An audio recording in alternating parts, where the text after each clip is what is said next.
I never thought much of humanity to begin with.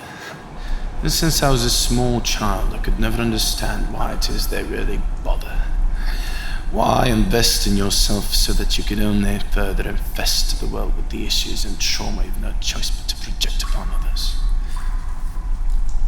This form of parasitic existence is what led me to believe from very early on that this whole thing was just a very pointless game.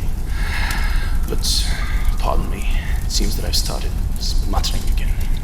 Let me confide in you. Tell you the real reason why I did what I did. It was an ordinary day, which started in an even more ordinary fashion. I got up, put on my old trench coat, and went to the window for a smoke. Even the weather was ordinary, which, where I'm from, means it had been raining, really. I put on my old black shoes, which I hate, for the left one is torn right between the toe cap and the welt, and my foot is always soaking wet. I got to the office, and the hooks on the coat rack were all occupied, of course, so I hung my coat on my chair and I sat down for another long day of having to look across the table at the face which summed up all my failures and inabilities.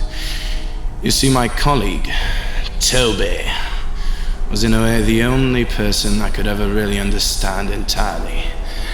That is why I hated him the most, I suppose.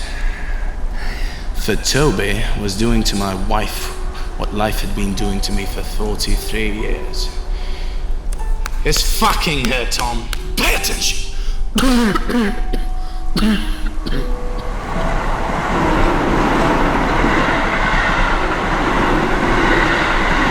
I knew what they were doing behind my back for months. I just never had the nerve to confront them. I didn't care, really. Not anymore, at least.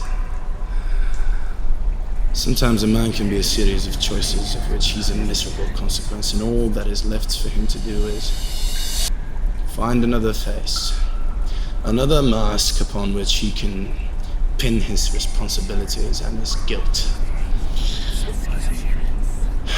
You remember how they taught us death would be like, Tom? A place of either everlasting, joyous occasions or eternal torment, right? You see, the truth is far more depressing and desperate than either of those things. For in truth, at the minute of your passing, you enter a world of your choosing. But don't for a second think that your subconscious is able to make a rational choice of any sort. No. In truth, you are inevitably the creator of your own doom. For what really happens is you move on to the place you think you truly deserve to forever inhabit. And how can a man really love himself if for the most part he's surrounded by terror, suffocated by greed, overcome by self-pity? I ask you, Tom. Do you think you can love yourself under those circumstances? Can anyone, Tom? Does anyone? I have no fucking idea. Yes, precisely, you do not. You know what I like about you, Tom? You're a man who thinks highly of himself. And at least you get to enjoy living under the illusion that you are above others, don't you? Now you listen to me, asswipe. No. I apologize. I meant no offense, Tom. Just hear me out, will you? I'm nearly done. So, after sitting in that chair for 8 hours of sheer brutal agony and having the chairman constantly breathing down my neck for being late with my papers, because I'd been spending too much time over the last couple of weeks on contemplating why even have a job or a marriage, a life, Tom. Anyway, on top of every single fucking thing that had happened that day, the boss asked me to finish up with the day's papers, which meant that I was to stay for 2 more fucking hours after everyone had gone, Tom. Do you know how long those 2 lonely hours can last, Tom? That is right. No one does. After a while, when everyone had finally left, I suddenly started to feel. I started feeling like never before, and all the small and big things started piling up on me. I was like a child. The same child that always got sent to Friday detention after class. I was forced to watch all my decisions that had been leading me on from bad to worse, just as that child had been watching over the kids play out the window. Before I knew it, I'd had enough. I took one of those wretched boots, tied the shoelaces around my neck and over the ceiling fan, and I got on Toby's chair. Oh yes, Toby's chair! Toby's chair, Tom! And yes, I kicked it as hard as I can. There was no other way for me to go about it. Salvation lay right before me, and for the very first time I was brave enough to reach out and grab it, Tom. You know what I think, Chief? I think you're a goddamn fool.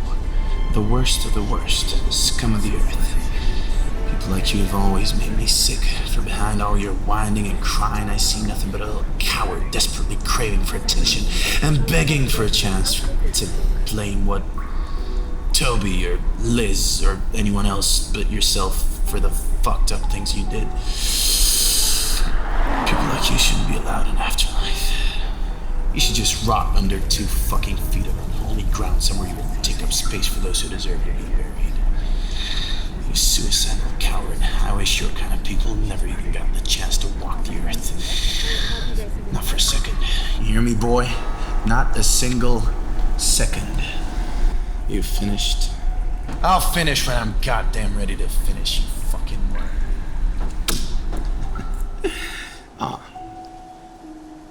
Now tell me, what did you make of my story?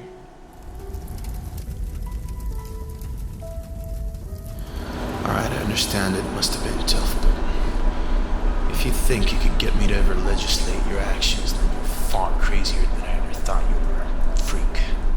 That is well, but not at all what I'm asking now, is it? And just what are you asking? What did you make of my story, Tom? Just, what the fuck are you trying to say? I've had enough of your goddamn riddles. Just speak your mind, man. Tell me, you've been working here a long time. Or rather, how did you get here? Why do you suppose I'm the one with the cough? Yes. The only reason I exist is so that you could pin all that you despise of yourself onto me, Tom. The very reason that drives a man to invent this place, this torture chamber, so that you could perpetually escape the weight of your own suicide. You don't believe me, Tom? What is the color of your shoes? This can't be fucking real. Can't be fucking real! Get out of my head! Get the fuck out of my head! Make me wake up! Let me wake up! Let me wake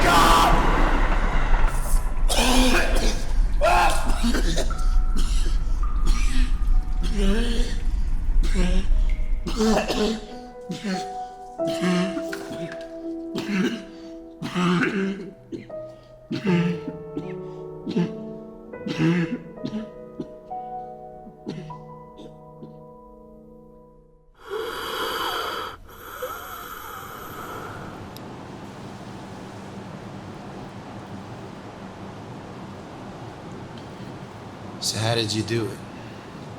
How does a man take his own life?